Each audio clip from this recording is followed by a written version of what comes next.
someone told me, old mentor of mine told me, you don't learn anything when you're talking. Yeah. And you know, there's some people that do nothing but talk, and that's why they're stuck.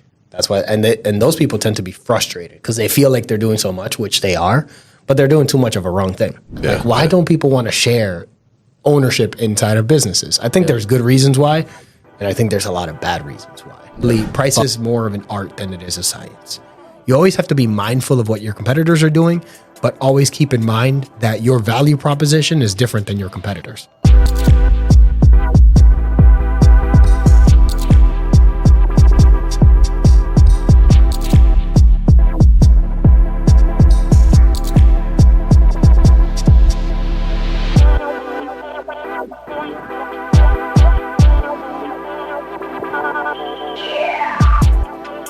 Have you guys seen any episodes? You guys saw the John one. Yeah. Before I even published it, right? Yeah. I watched just a couple clips. Honest. Awesome. You're jumping in fresh. Perfect. Yeah. I'll give you, because I haven't done this in any episode yet, we only have 2 out, about to be 3. Yeah. We publish bi-weekly. I'll tell you guys what the show's supposed to be about since I haven't told anybody. 2 key, simple proposals. One is to showcase what small businesses look like. Because I think the internet does a great job at showcasing what big businesses look like or telling stories of how someone went from small to big.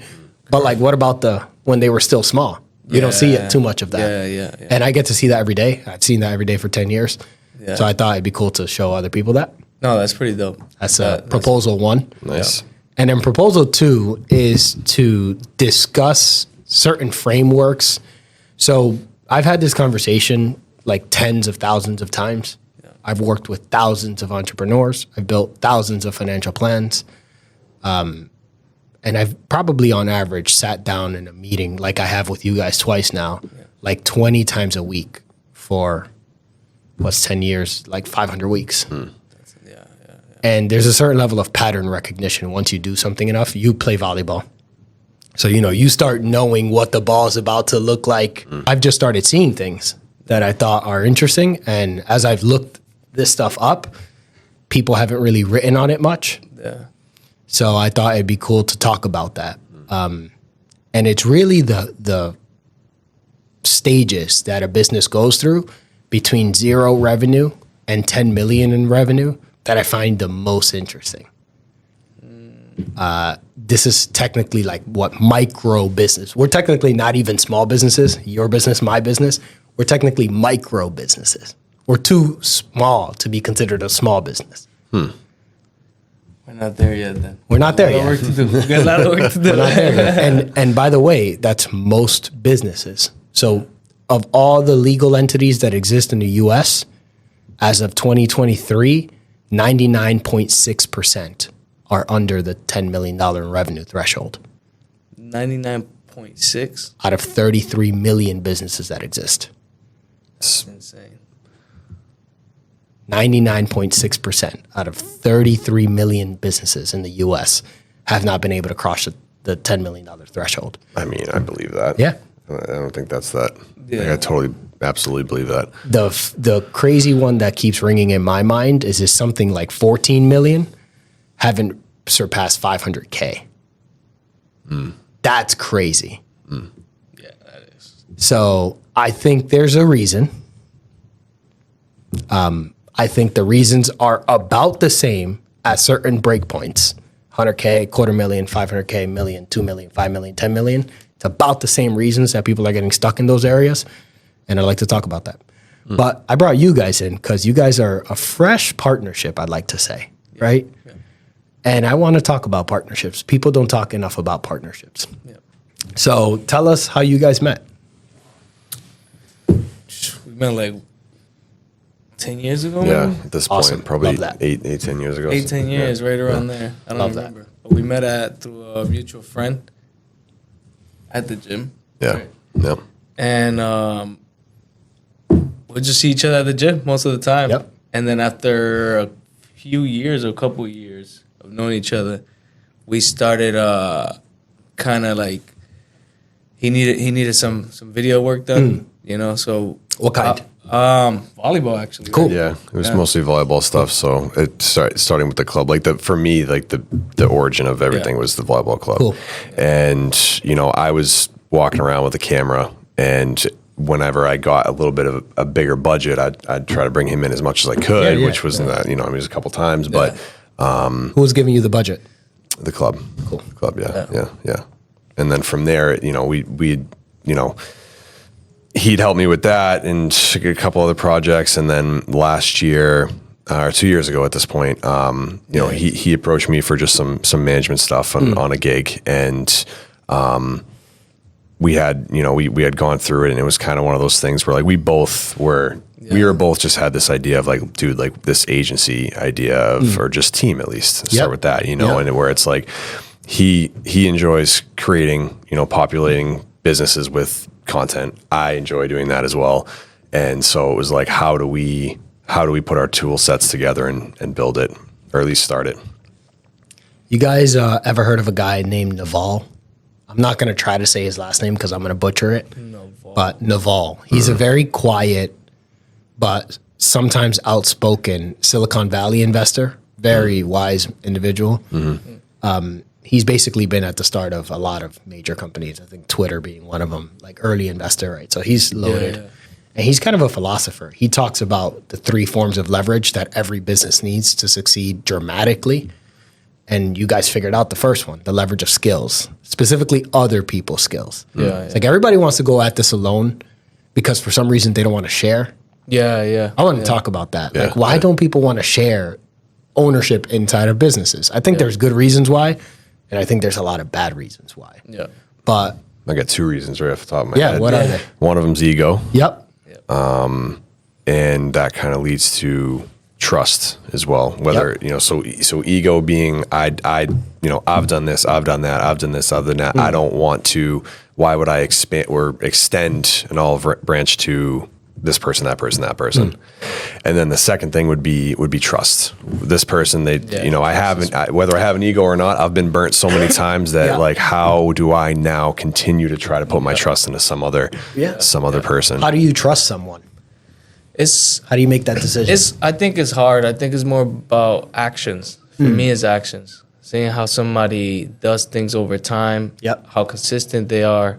I'm more of like, I like to see. I'm more of like, I don't go by what they say.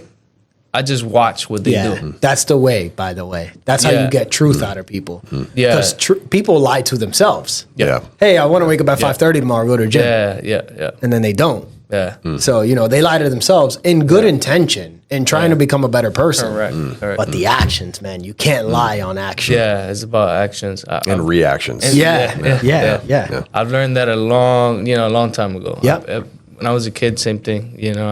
I always watch what people did and around me. And so for 10 years, you guys have been watching what each other has done from close, from far. Exactly. A lot of people want to be videographers. And at the end of the day, you see them go at it for a couple of years and then they go into a different route. So the fact that I did this through the hard times, through COVID, with, things were very, very, very tough. Nobody wanted to work with nobody at that point. Pretty sure he saw the same, he saw that same action in me where I was still trying to figure it out. How do I, get past this point? And same thing with him, he was still doing the same thing. It's like, all right, I think this is the person to team up with, right? So Mike, you saw a talented videographer, and Joel, and Mike, you saw an operator, like someone who knew how to do the behind the scenes, the business. I can be disorganized at some points. Creatives can be. So for me, it was more that I needed somebody just to kind of like be there with me. And I mean, he's doing way more than just being there with me, right? But the point is that it showed structure, I didn't have structure in a way. Like I was just go, go, go, go, go. I mean, I think he can tell you that. He's more of like this is how it should be, and I'm more like, no, let's just do it. Which is a good combination to have. Because he'll slow me down, but I'll speed him up. He'll slow me, where it's a good thing because sometimes he sees things that I don't see. You know, This is the point of partnership. You guys are talking about balance, risk management, the proper approach. Yeah. You know, a lot of people have told me over the last 10 years, Rob, you need to find more balance. If you can imagine, I work a decent amount. I've worked a decent amount for a decent amount of time. Yeah. And so many people have told me, like, you got to find more balance. And I hate hearing that. Because there's no balance in trying to do very difficult things. Like I can't be on my, I just want to, at 5 o'clock, I just want to turn my brain off. I don't want to think about work anymore. And then also say, I'd like to take my company from 2.5 million to 5 million in revenue in the next 2 years. You can't do that. That doesn't exist. The best way that I found balance is through partnership. First with my brother, then with my wife, then with my team, then with my partners, because they be balanced. They be on the other side of the spectrum. And I'm over here. And I'm like, can you come over here? And they're like, well, you should come a little over here. And that's been the only way I found balance, through accountability. I like that. And that's what you were looking for. Right? Well, I mean, he tell me all the time, you know, like take your break, you know, take your break. And and I've taken that advice, you know. And then there's times where I'm just like, no, we need to go. He's like, you need to take a break. You know, but it kind of, it helps you. You know, if you're a person to listen, if you're a listener, then you would get it, right? And I think like the one good thing is that I also listen, right? So sometimes it's good to just listen. I mean, someone told me. Old mentor of mine told me, you don't learn anything when you're talking. And you know, there's some people that do nothing but talk, and that's why they're stuck. That's why, and those people tend to be frustrated because they feel like they're doing so much, which they are, but they're doing too much of a wrong thing. So I like this duo, by the way. This is the beginning of a very, very lucrative partnership from where I'm sitting. And I just saw this play out a few thousand times. I think you guys already hit so much on the head. Accountability being the way to guarantee almost success. Because business is very hard, just like life is very hard. Things are going to have to change. You're going to have to pivot strategy. You're going to lose key clients. You know, you're going to think you have something and then it's going to go away. And doing all that by yourself sucks. I think one thing that's like in the spirit of balance for like us partnering was one thing it did was ensure that there was a train on a track. And because I know when I'm by myself, I'm sure you feel the same way. Like it's like you're over here, you're over there, you're over here. But like when it's together, that chaos is more of just speed. It's not veering right or veering left. It's speed. And so we're on the train. Speed. And sometimes it's very fast. And then sometimes it slows down a little bit. But the point is that it's going forward. I think, you know, what a great analogy. There's this book, I'm going to remember the name of it before this episode ends, but it speaks to the key businesses, the fundamentally successful businesses like Apple and Google, but it speaks to small ones too, always had an innovator and an integrator. The person who's the engine of the train and the person who's hustling ahead of them building the track. Because you keep going and there's no track. Derailed. That's how businesses lose. And every business, right? With Jobs and Wozniak, with the two founders of Google, with JBS, Alex has really been the core innovator. A lot of people mistake me for being an innovator, but I'm an ultimate integrator. That's what makes me such a good consultant, because I help CEOs who are true innovators, true drivers of the train, make sure they don't derail. That's what I'm good at. That's my gift. I think that's also what my mom was very good at. So I think I got that gift somewhat naturally, or maybe just because I saw it my whole life.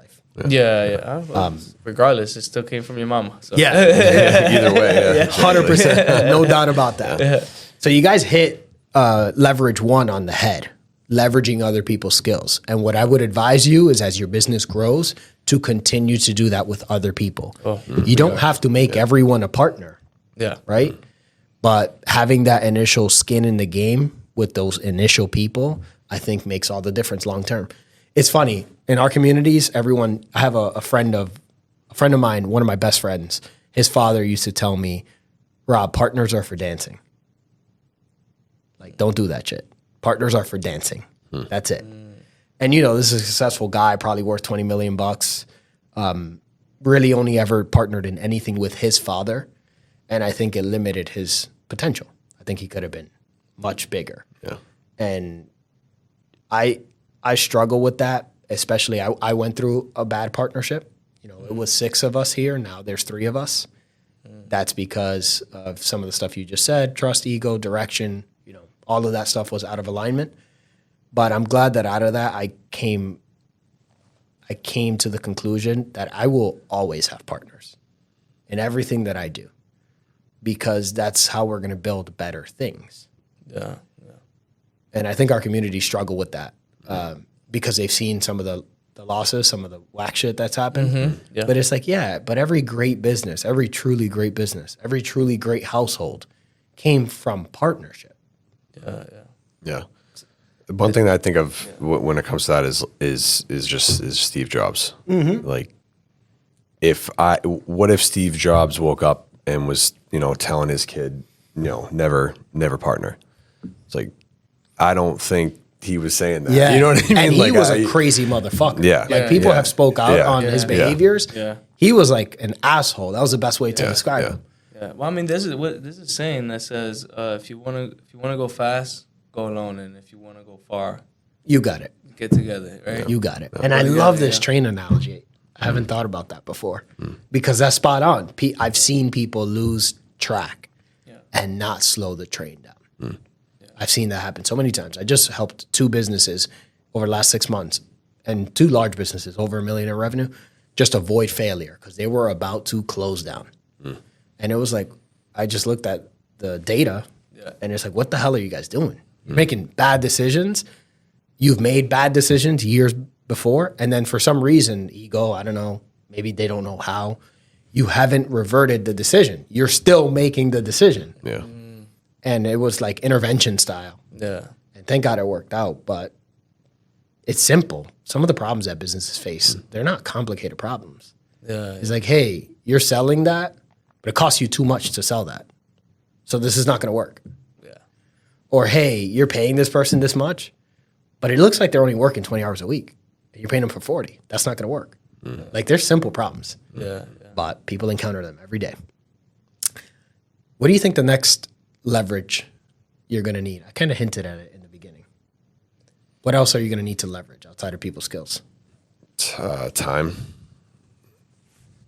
I think that still goes back to people because that's whose time, right? Think of something that's much more scalable than people or time. What we have to leverage. Or build a bigger business. Team.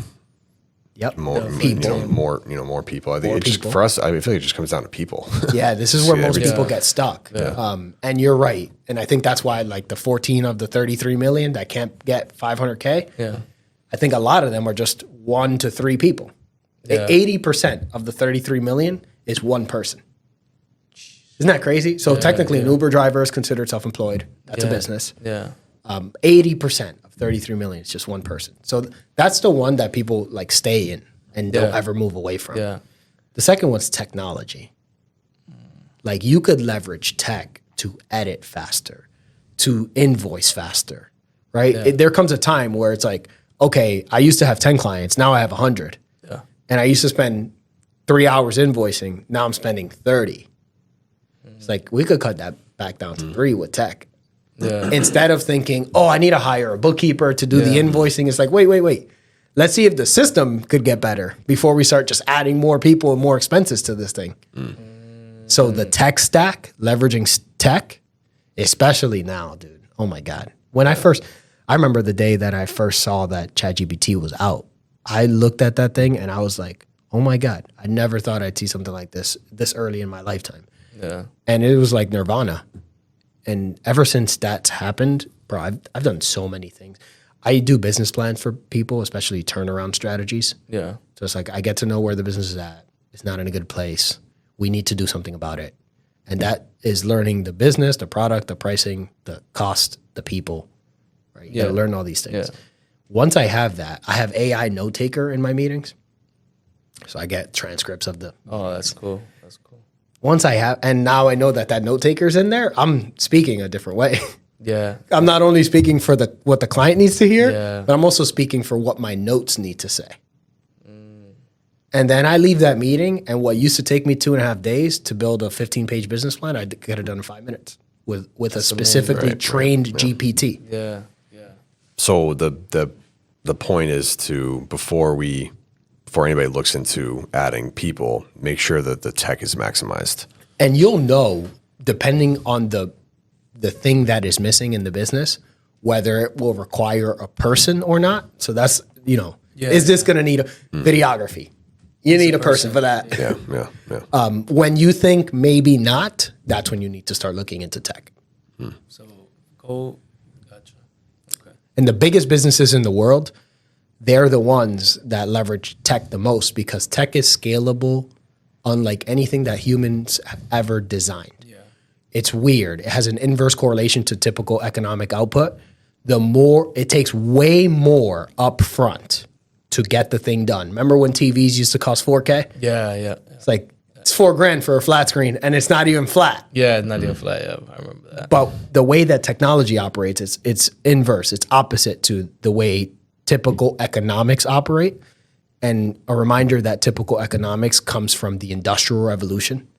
All economic theory that we've been running with for the last 300 years has come from the basis of what is factories and industrialism. So it doesn't work like that anymore. It's not like you add one more widget or one more person or one more machine and then you get a certain amount of output. Yeah. You build this technology, which is insane to build, costs sometimes billions, right?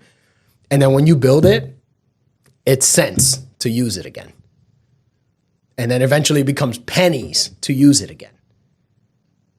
And tech is the ultimate form of leverage. Because you could build something that could service 10 people, 10,000 people, 10 million people, 10 billion people. Yeah. You just need some servers. You don't have to invest much. Yeah. So every small business needs to learn to leverage tech or they're going to die. Yeah. Especially with AI now. I feel like you got to get ahead of that wave. Yeah. It's unfortunate because I think what's going to happen is the same thing that happened with like mom and pop print shops and Vistaprint. Yeah. Is like someone's going to come around, decide to target the industry that you're in, use an insane amount of tech leverage, and then they're going to wipe most of you out. Yeah. The good 100%. News is not so much in your business, certainly not so much in my business, but some businesses, bro, they're out the door and they don't even know it yet. I that's one thing, we kind of talk a lot about is how to stay ahead, right? Because somebody younger than me is going to come. Yeah. Cheaper, hungry. And I see that. I was telling you that, like a couple of weeks ago, maybe a month ago, that eventually the production cost is going to go down. Yep. So we have to, it's already gone down, right? So, you look at commercials now and stuff like that, right? You still got the high production commercials, but if you really think about it, you got most companies using creatives to come up with these commercials, right? Yep. So if we can offer, the way I look at our company is that we have the capability to produce high production videos. Now we need to figure out how to produce low production videos. That's a conscious decision you have to make, and this is what we call product development. Yeah. So it depends. It depends the market you want to service. It depends the product you want to offer. I'd like to get to that. Before we get to product development, I'd like to say something about high production. 20 years ago, high production cost a lot of money. Millions. Cameras were huge. Crews were huge. And the alternative was some janky-ass home video that you see in America's Funniest Home Video. Today, anybody with an iPhone 14 could have a high quality video done. So your value proposition has changed. Your industry's value proposition has changed dramatically over the last 2 decades. What is it, knowing that, what is it that you think you sell? I think we sell more of the creative side. I think that's something that you can't just hire anybody for. So the fact that we can find a solution, you know, that's the biggest. That's literally what I wrote down, by the way, the creative side. It's just finding a solution, right, for the client. I think past experiences have helped me with that too. You know, not to say that me and Hope would sit down and come up with something, right? But the thing is that most people don't know what to do in a, you know, for a business. Like what should they be getting? What should be captured? You know, in what way it should be told. And I think we're pretty good at that. Storytelling. I would say storytelling and just making it look good. You know, right? I think it's just more about making it look good. It's like, how do you make a class, you know, a fitness class look great? Right? And I think, you know, a lot of people would show up with a camera and just capture whatever. No, we take a huge, you know, responsibility into making sure that we have good light setup. We have, you know, great facial expressions, you know, like it's just we take a lot of that into consideration. It has to be, because whether the project is big or small. That's probably the biggest. And that might present a pricing issue for you. It does and it doesn't, because if it's small, we'll treat it the same way, because it you know it's how you do. It's the creative. Exactly. Now, what I mean by that lower production is just having somebody show up with a camera and still getting great content. You maybe 80% instead of 100, or instead of 120. Correct. So you know, stuff that can be recorded with iPhone, right? We still shoot it with a camera. That's what I'm saying. You got a pricing issue when you approach the same client. Correct. The 2 different clients in the same approach, when you're using high value videography, when you're using high value equipment, it's like your cost of goods sold on that project is the same, but the price ticket's way different. Well, what we have figured out is how do we do that with I don't want to say a lower caliber videographer, but you know, somebody that's just somewhat of an entry to medium level videographer. That's how you're going to get labor costs down. Correct. And I think Mike can touch up on that. Just like, and also kind of going back to like what you said, like what do we sell these people, sell the clients? It's giving them their vision. So there's the people that don't know necessarily what they want. We get to them in a second, but like the people that say, oh, like, you know, we have this going on. I want it to look like this, and I think that, and I want it to feel like the look and feel is what they have a vision of what it's going to look and feel like. And so his ability and our ability to sit down and listen to that and say, and then go to the shoot or whatever it is and capture exactly that and give it to them so that they say, oh my God, this is exactly what I envisioned. Do you find your best clients know exactly what they want? Or are your best clients the ones who have no idea and you help them figure it out? The best clients are the ones that get the creative process. So if they know what they want and or they don't, if they get our process and our, like, if they, like, to your point, like they don't know, say there's someone that doesn't know what the heck they want. We still, like, we can feel them out and say, okay, like, we need to understand what their brand personality is and what would fit that. And then we go and we do it and we say, hey, I think this is what you might be looking for. And I'm going to say almost 9.5 out of 10 times they look at that and say, oh my God, I didn't even know I wanted it to look like this or feel like this, but this is perfect. I mean, I think that's the good thing that we have too, is like even if they don't know what they want, we find something that they would like, or it's not even that they would like. It's like, what is the purpose behind this? You know, because most of our clients, we don't recommend that you just work with us if there's no purpose behind the content. There has to be a purpose. Like then it's just like expensive, really nice content. It's expensive. So what is it? Is this just for you to post? It doesn't make sense. Yeah. Like, and now I see what you mean about the different kind of products to offer to different kind of people. Yeah. I have a proposal for you guys. This is what I think you sell to, let's call it your commercial clients, right? The more upscale, more legitimate, established businesses. I think that either, depending on the person in front of you, you are selling the ability to build someone's vision, like to take whatever it is in their head that they're dreaming this could look like and turn the screen around and show that to them. That's a powerful sale. Remember, the only thing that sells is emotions, right? I've been learning, finance is my background, economics is my passion. I've been learning marketing recently, and I like to call it sales and marketing. I've known sales for as long as I've been alive. Marketing is a new one for me. And the difference for me between sales and marketing is sales is good when you can go one-on-one.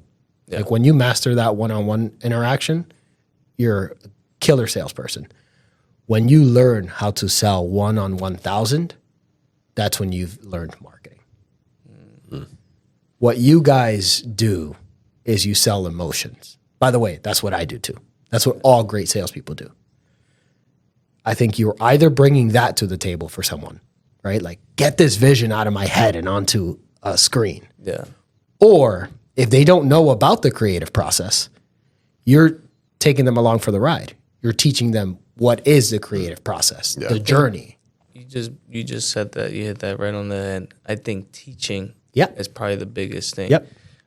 When they don't know something, we go above and beyond to kind of like break it down to the T so that they can understand the purpose. We're just shooting a video, but we actually, if they don't know what they're going to do with the video, we tell them what they should be doing with the video. Mm. So I think that's probably a good, I wouldn't say selling tactic. I think it just comes naturally to just kind of like, let's give them, let's give them a way to use this. The best sales is something that comes naturally because that means it's something you believe in.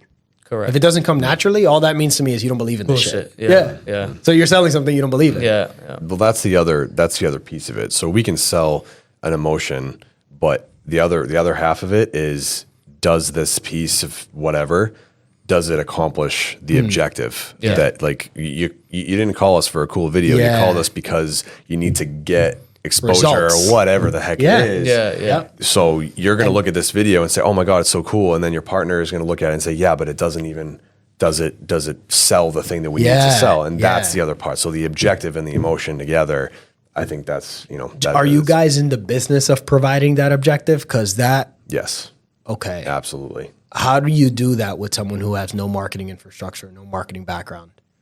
Proposals. Yeah. Okay. So you guys are in the business of building a media company, not just videography, like true, like marketing consulting strategy.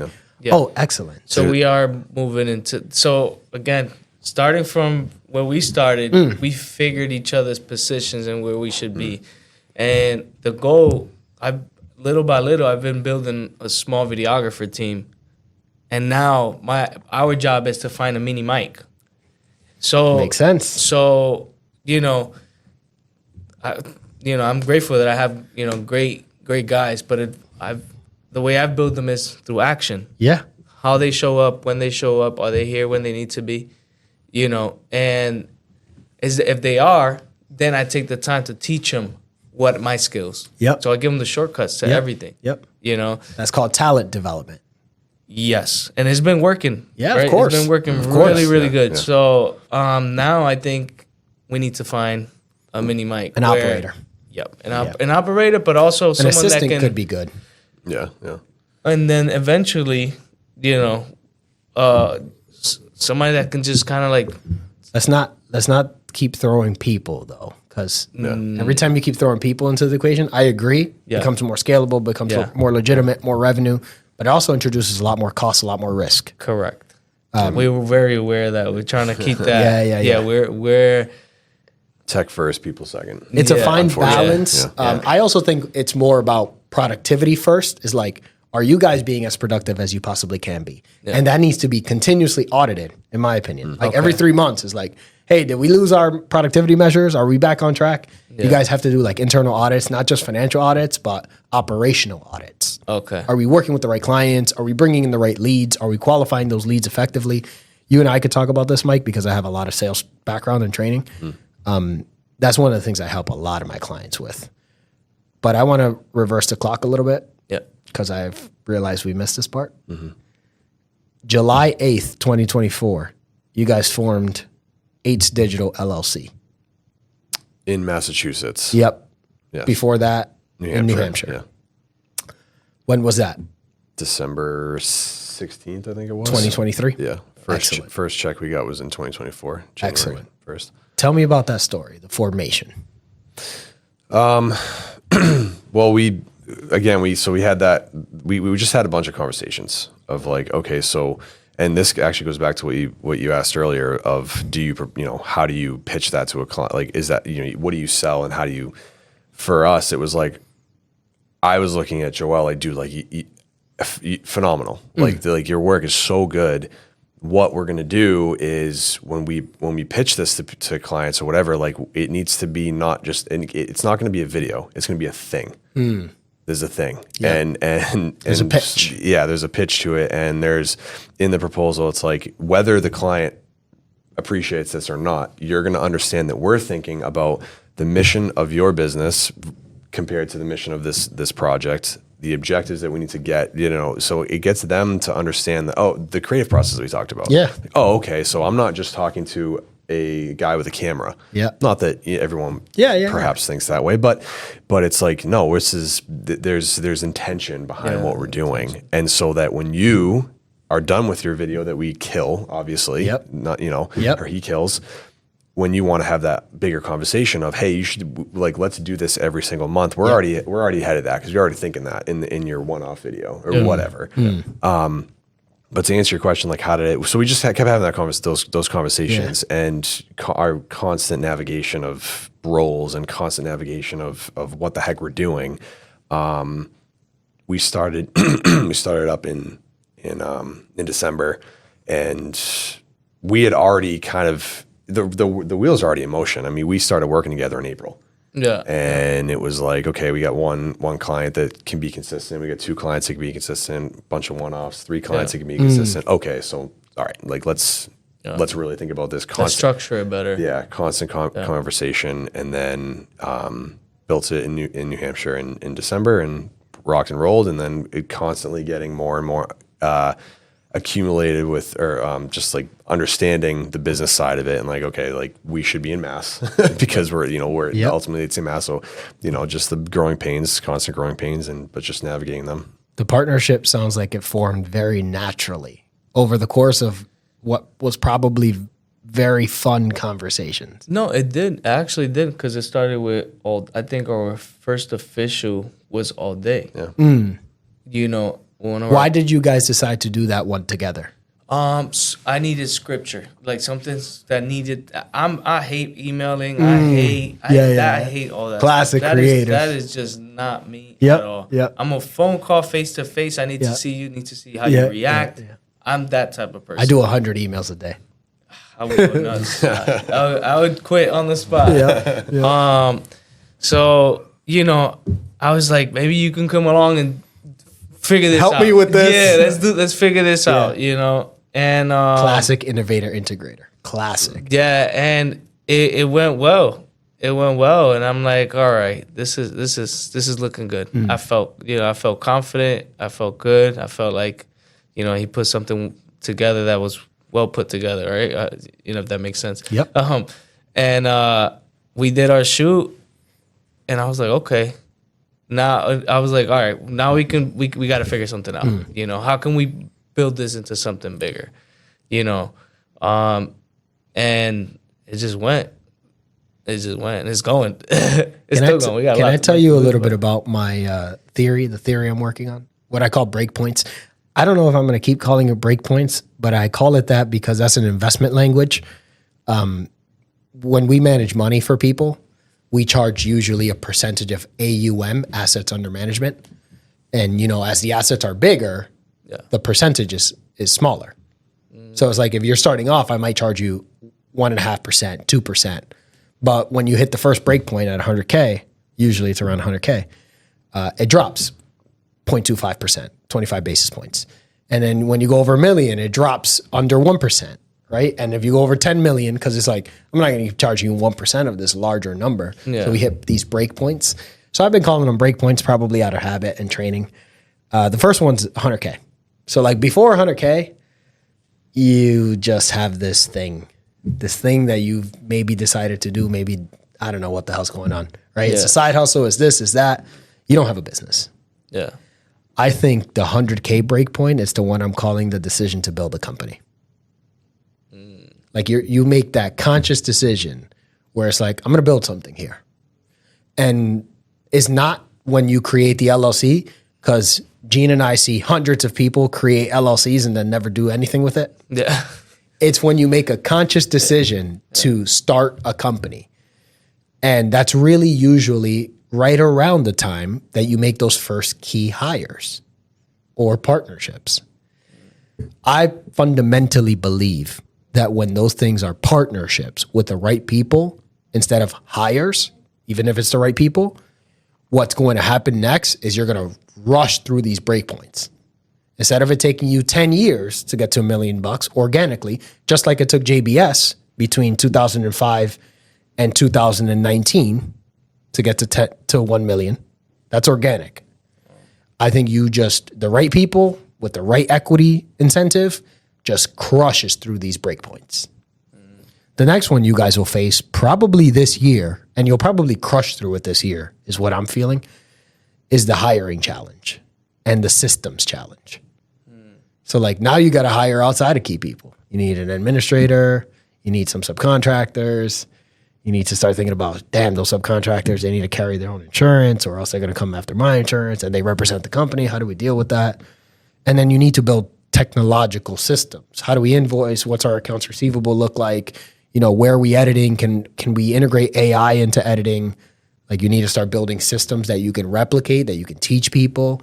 And once you do those two things right, even if you don't do the $250,000, you just blew past that break point and you're on your way to $500,000, which is where most people get stuck. The operational ceiling. So creating systems for running the business. It's really about sitting down and writing down every single activity that your business does, and then mapping that out to how are we currently doing that activity, and then building systems around that activity. So instead of just doing them by happen chance or by mistake, it's like, oh, we know how to do that next. Oh, client accepted proposal, contract's going out, I'll DocuSign right now. Contract's already templated, it's going out right away. So every activity in your business, from the moment you show up to unpacking your bags, I know the creative stuff's a little hard to systemize, but you have to try to systemize everything. And then, I personally, I know this about myself. I love the audit side. Yeah. Like I love just what is this? And I've said this a couple times already, where it's like, how can I break this down? And just at the top is this is what it is, and then there's this side of it, this side of just web, and just like that. I love that stuff, and and I think that's kind of another thing that just helps understanding is we're constantly in the groove of what are we doing? What are we doing? What is and then to the point of the client, they know what we're doing too, because it gets presented to them. Yeah. And we're at a point too where with for example, proposals where we can get you this is what we're going to do for you. This is why it's important today. This is why it's going to be important tomorrow. In much quicker, because we've done it so many times by now. Yeah. And for them, it's very impactful because it's hopefully, I think so. It's very impactful because it provides depth and essence to what we do, and we can do it very quickly. It shows you're paying attention. It shows you are not going to disappoint. It shows you are not going to disappear. Because a lot of people do that. And when we start adding zeros to these quotes like that, it makes a difference. It also makes you feel a lot more confident around adding those zeros. 100%. Yep. Oh, yeah, big time. Yep. I think we've noticed that throughout the time. Yep. And him too. He pushed a couple times higher than what I originally had mentioned, and and made the sale. I'm like, all right, now it's time for me to step out. Do you know? I'm like, all right, you take over that shit. You know, because now that's kind of what you kind of like start seeing that you don't.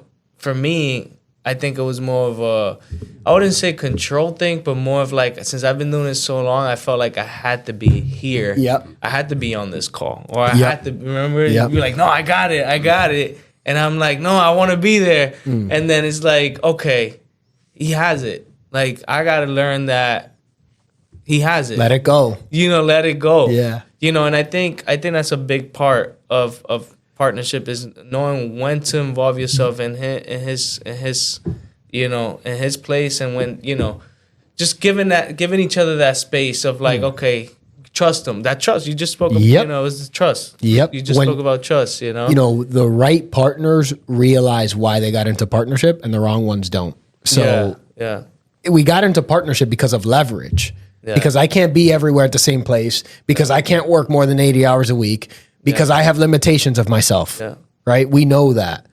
And you can spend 10 years working through those limitations and focusing on your weaknesses, or you could just go find someone whose your weaknesses are their strengths.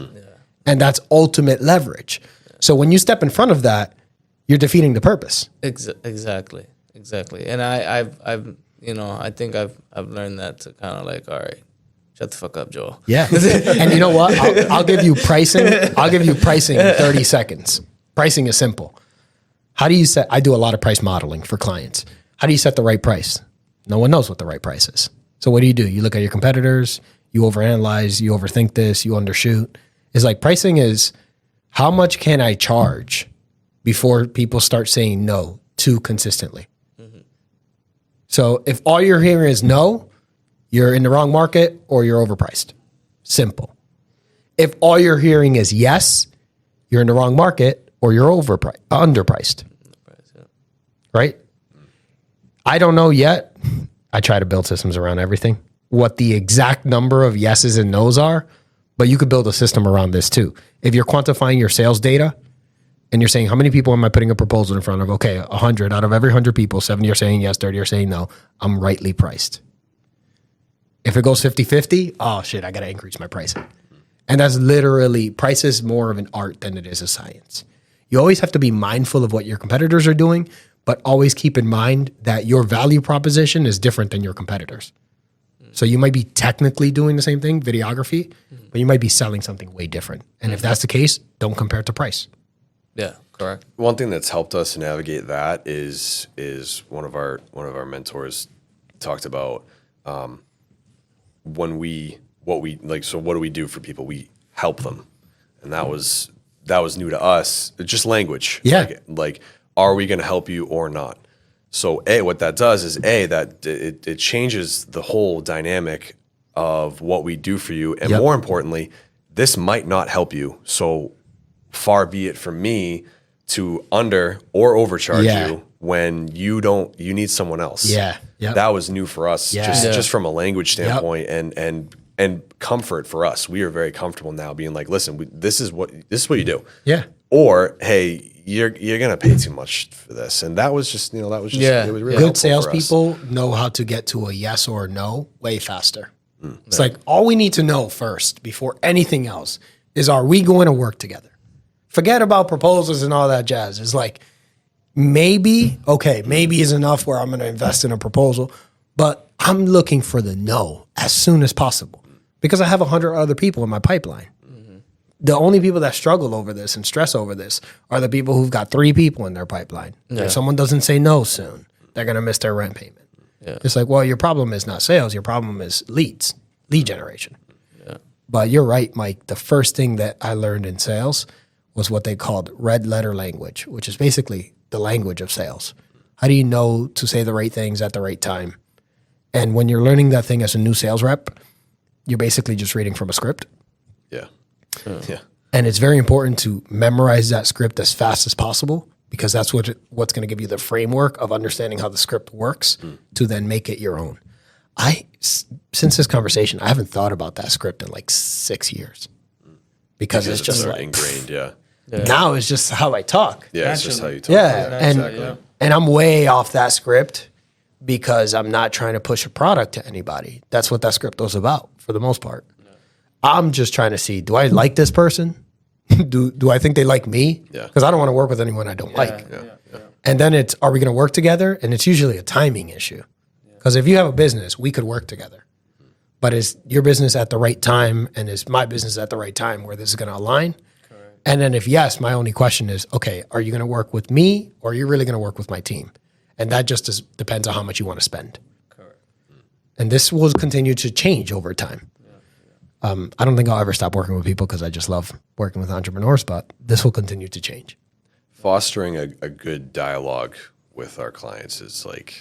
It's everything. It's huge. Can we tell everyone how we met? That was wild. Yeah. You guys, me and Gene were having lunch. We were about to get our series of ping pong in because every lunch we go through like at least 3 games where I just smoke them. Damn, like that. And once in a while, I think these days, maybe once in every like 50 matches, like games of 3, he'll win one. Mm-hmm. 25? I'll give him 25. I didn't even win one against him. So we just dogged our lunch and we were about to do that. And then I think it was Eastmania, I can't remember, said, hey, I got these guys here. They want to talk to someone about their partnership. And I was like, I don't do anything out of calendar. You caught me on a good day. I don't do anything out of calendar. I don't even, right now on my phone, I have 174 missed calls and voicemails because it's like, no, dude, don't reach me like that, please. Yeah. But for some reason, I thought, Gene, let's go talk to these guys. Yeah. And you guys came at me and said, we just left our CPA's office with more questions than answers. Yeah. Tell us about that. I was lost. That's what I. So the big thing for us was understanding taxes and just really quick, like part of us coming together was like, listen, if we do this, like a year from now, no matter how much money we make, there needs to be a big old chunk on the side because we're going to get hit with this, we're going to hit with that. Uncle Salami, baby. Right? Yeah. So we went through that process with a CPA and we got, I mean, you said it just like that. We were like, okay, so I definitely did not get what I wanted there. And we were just like, that's one thing that we hate is when we're like this. Yeah. It's like, it was just words and numbers that we didn't understand. Yeah. A lot of CPAs, they're very good at their craft. They're very technical. Yeah. But if you're explaining video to someone, you need to explain it to someone who doesn't shoot video. Yeah. Right? Yeah. And accountants really struggle with this one. Like, you got to explain this to a couple of guys who are building a business for the first time in their first partnership, who have no idea what a 1065 is. Stop using that term. Just call it a partnership. Because that's what a 1065 is. Yeah. Right? She gave us these papers. I felt we were taking a test. I'm like, oh my God. What are we doing? But I felt like going into it confident because, like I said, we were like, listen, we got our partnership. This is what it is. Yep. We got this amount of money on the side ready for tax season. Bring it on, whatever. Yep. And by the end of it, I was like, and so when we sat down with you, the conversation was like, look, like we feel really good about what we have here. If it's a good business or not, we just want to be prepared for April. Yeah, because you got to file no matter what. Good business or not. Yeah. I want to know what this means, what that means, what the sequence looks like, and that's it. I'm like, I said to him on the way over here was like, I just want someone to just write on a whiteboard. That's this fun. Is this. And you're going to take it down to that. It's going to go to here, and then you go to that, and then look at us and say good, and we're going to say good. Right before we came over here, that is exactly what happened. And it was like, okay, well, that's how I wish learned. Granted. You know what's funny is I love whiteboards. I have them everywhere, as you know. Me too. And that's how I learned. So when I was 20, I was literally 20 when I was an intern at Northwestern Mutual, 21 maybe. And I'm sitting here like, I've taken accounting courses, finance courses. I'm about to enter my senior year. And I'm like, yo, this is different. Like learning about stocks and bonds and mutual funds and annuities and insurance contracts. I was like, this is different. And my mentor, actually all of my mentors, some of which were like amazing friends. I'm going to sleep over someone's house Saturday. When they did their training for interns, it was on a whiteboard. Like it wasn't PowerPoint or anything like that. Yeah. Someone would tell them, hey, we need you to train the interns today on deferred income annuities. And they'd be like, okay. Like I sell, 30 of those a year. I got this. And they would just come in, grab an expo marker and just say, all right, deferred income annuities.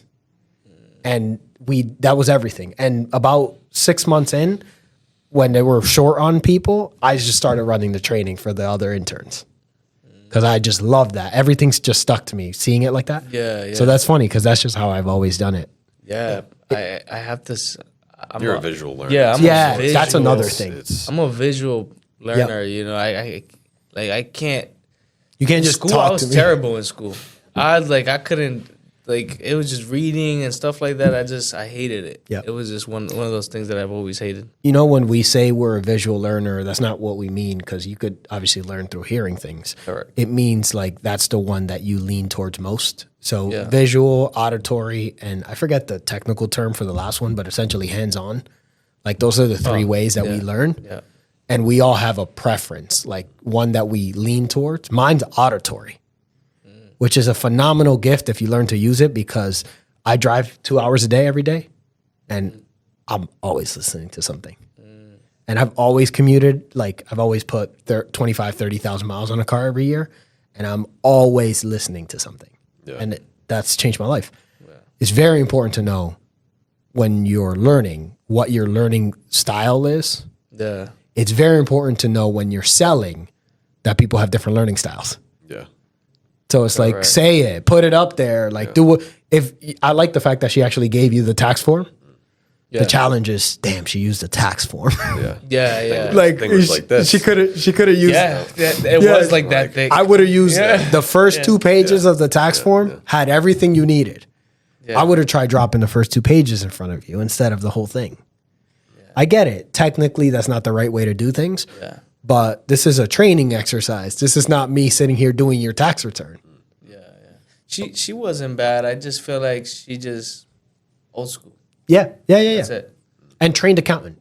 Yeah. Probably very good at what she does. She's just old school. Yep. See, I'm not even an accountant. We might not have been transparent about like what we wanted to get out of the meeting either too. So sure. You don't, it's not, Yep. It's all good. It's good as you guys are building this business to realize that while people are giving your clients the same message, they're approaching the message in a different way.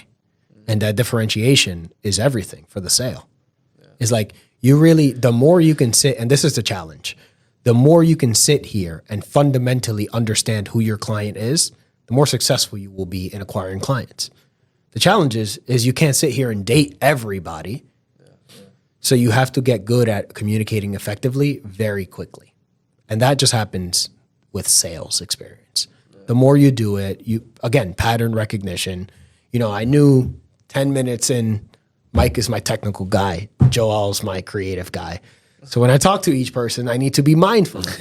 Something as simple as that will change the whole framework. Yeah.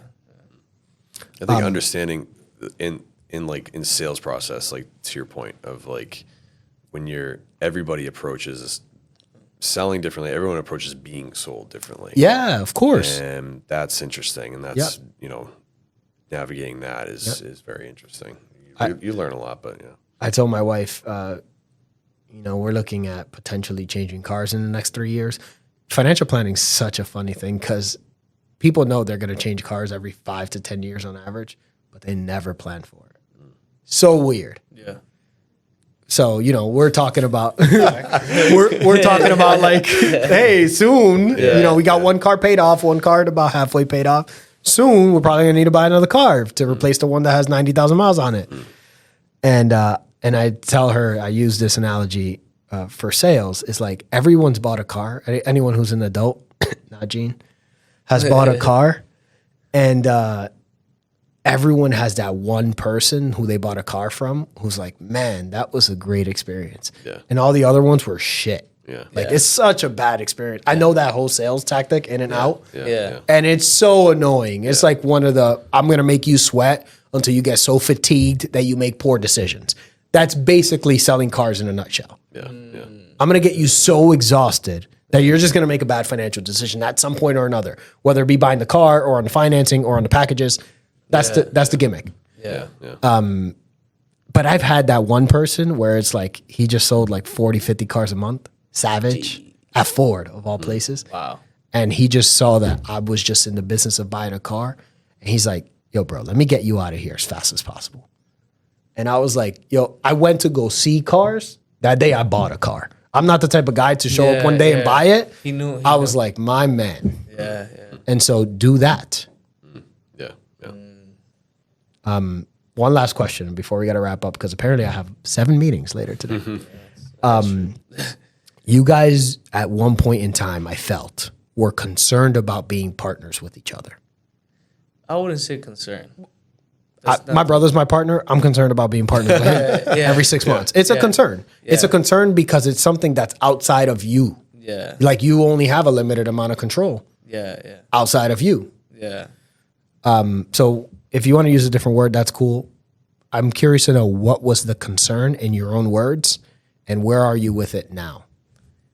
I think for me, once we had to sit down with you, knowing that the front end structure was incorrect by us, and made me uncomfortable. Yep. Because that was what made me comfortable to our original agreement. Yep. So knowing that I didn't have that no more, knowing, affected my mental. Yeah. So if my mental's affected, I can't move clearly and freely. Yep. And I had a shoot in Connecticut a while ago. What was it, like 2 months ago, 3 months ago? And I had a conversation with one of my boys, and he was telling me how he has a bad partnership, how bad it's going for him now, through legal reasons, whole bunch of stuff. And I just like, holy crap, I gotta have this conversation with Mike now. That's the way to do it, by the way. So classic, just miscommunication. Yeah. Misinterpreted expectations or didn't fully understand and were educated on, like, legal expectations of a partnership. And the fact that these guys were, close friends for over 10 years, and now it's like they don't even look at each other. Yep. That right there was like, no, we got to do this, as soon as possible. Yeah.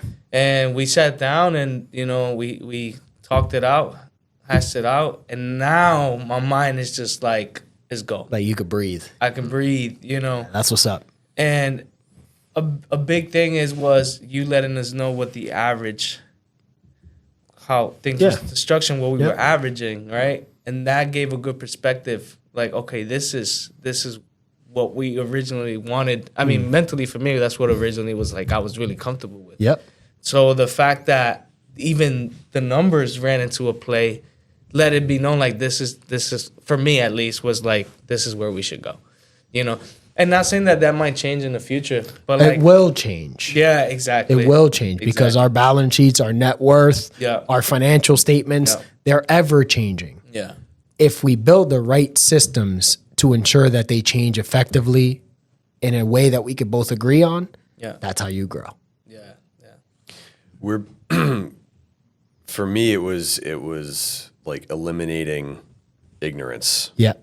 And just not understanding, like we have to understand everything. Yeah. Yep. Every single person we talk to, whether it's you or another advisor or a banker or every single person will say, oh, you got to be careful because, you partner with this and this person F this person over and that. And we've heard a million stories about how this partner was with the separate this and that took that money there. And we're just like, we look at each other and we're like, dude, like we know. Yeah. We get it. Stop spreading negativity. We know that partnerships are risky. Like, can we make sure that we are ahead of it? We both have our personalities. We have a friendship that, yes, of course. Oh yeah, the marriage that got screwed up because of this. The friendship that got screwed. We know. Yep. So, people get divorced. We know. We're not the only. We're not the first people to try to start a partnership. You got it. Can we make sure that all the chips are on the table, that eye contact is made, that we have a good shoulder up conversation, and that at the end of the day that we can shake hands. Yep. Yeah. Dude, if we can't do that, then we're never going to have anything great. Yeah. We're never going to have a great relationship, a great household, wonderful children and relationships with them. Yeah. Like he can't do and he just said it. Like there cannot be dysfunction. Yeah. And for me, I'd like to think as a coach, one thing with coaching a team is you can't have dysfunction in the team. Right. And so whenever there's this girl is yelling at you have to get ahead of it right away. So I'm very versed of no dysfunction. Yeah. He physically can't function with that's the perfect alignment. That's the perfect alignment. So there is no. If you guys keep using that having word, a conversation, I would put that word, like wherever you work, I would put that word somewhere. Like dysfunction. Like always be looking out for dysfunction. Yeah. If you guys just keep that in mind, I think this will be one of the most fruitful partnerships I work with. And let me remind you, I'm going to leave you with two concepts. First, every major organization on planet Earth is technically a partnership. Okay? These days, Jeff Bezos owns under 10% of Amazon. Yeah. Like every major organization that does anything great, because the third form of leverage is capital. Yes. Okay? There's people, there's technology, and then you need to begin at grand scales leveraging capital. You need a bank loan to buy a shit ton of equipment to service your team. Maybe you need a fleet of trucks out there and inventory systems. You're going to need capital at one point or another. Yeah. And you need to learn to leverage capital.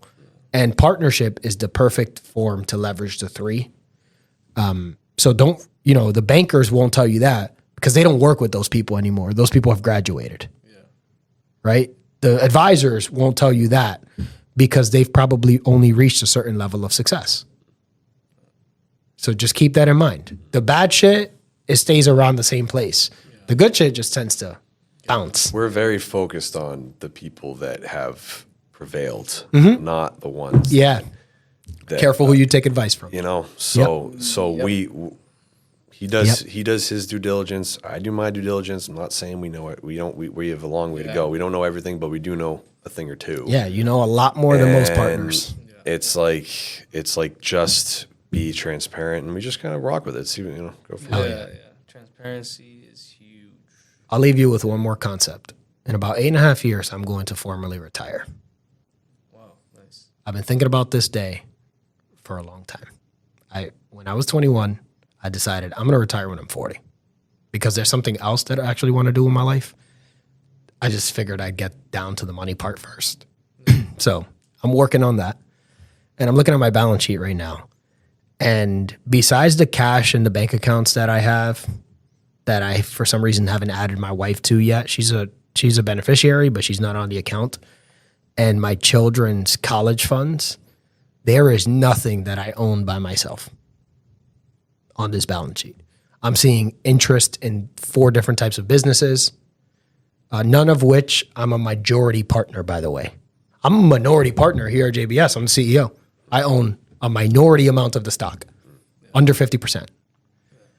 I have a beach cottage that I bought in 2021 on the shore in Connecticut that is literally split with my brother-in-law and my mother-in-law, a third, and a third.